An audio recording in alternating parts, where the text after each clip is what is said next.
Yahobu, Bapak Ibu Pendeta, Sinenge, Majelis dan warga Gereja Amin, ini adalah channel YouTube Sinode Gereja Amin. Karena itu, bagi yang mencintai Gereja Amin, tontonlah, subscribe, like, dan bagikan. Gereja Amin yang tangguh, mandiri, dan peduli. Tuhan Yesus memberkati.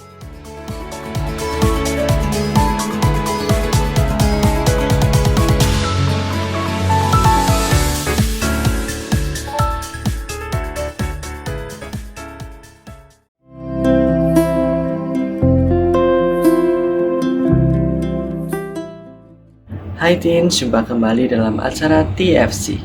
Kali ini kita akan menyimak tulisan dari Pendeta Yohanes Augusta dalam buku Renungan Teens for Christ dengan judul Penggoda Tak Kasat Mata yang berdasarkan Matius 4 ayat yang pertama sampai ke-11 bersama saya, Pandu Widya Pujo Putranto.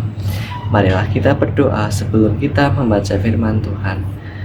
Tuhan Allah Bapa yang penuh kasih, pada saat ini kami datang kepadamu dengan hati yang rindu untuk belajar dan mengenal Engkau lebih dalam. Bimbing kami agar firman-Mu menuntun pikiran dan langkah kami.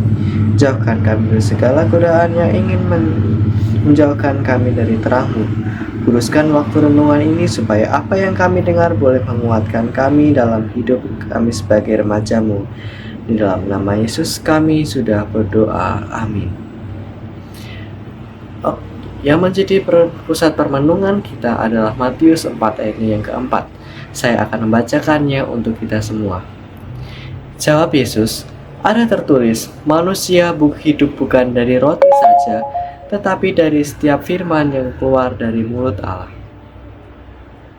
Pernahkah kamu merasa seperti ada yang menggoda atau menjebak kamu untuk melakukan hal yang salah, meskipun kamu tahu itu tidak baik?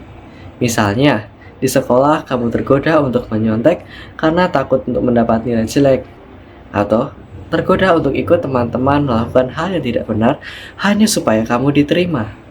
Pencobaan itu sering datang secara tak kasat mata. Karena itu, kita sering kurang menyadari bahwa hal itu adalah sebuah godaan. Jadi, dapat dikatakan bahwa hidup sebagai remaja penuh dengan pilihan dan godaan. Dalam Matius 4 ayat yang pertama hingga ke-11, Yesus menunjukkan kepada kita bagaimana menghadapi pencobaan. Setelah Yesus dibaptis, ia dibawa ke padang gurun untuk dicobai oleh iblis. Iblis berusaha menggoda Yesus dengan menawarkan berbagai hal yang terdengar menyenangkan, yaitu makanan ketika lapar, kekuasaan, juga ujian iman. Yesus diuji ketika ia sedang lemah, baru saja berpuasa 40 hari dan 40 malam. Dalam kondisi fisik yang lemah, iblis mencoba untuk memanfaatkan keadaan itu. Namun, Yesus menanggapi semua godaan dengan firman Tuhan. Ia tidak menyalahkan situasi, sebaliknya ia tetap berdiri teguh dan tunduk pada kehendak Tuhan. Yesus dengan tegas menyatakan bahwa hanya Tuhanlah yang seharusnya kita sembah dan kita layani. Teens, kamu bisa saja menghadapi pencobaan dalam hidup ini, baik itu di sekolah maupun dalam pergaulan sehari-hari.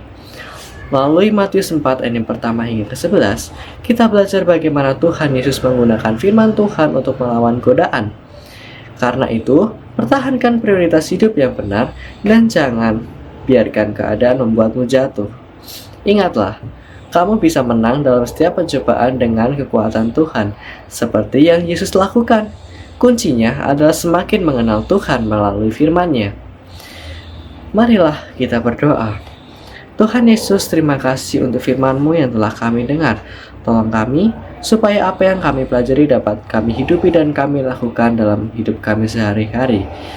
Tuntunlah kami, agar kami dapat menggunakan firman-Mu dalam menghadapi setiap godaan yang kami hadapi. Demi Kristus Yesus kami sudah berdoa. Amin. Demikian renungan kita pada hari ini. Jangan lupa subscribe, like, dan bagikan kepada yang lain. Tuhan memberkati kita semua.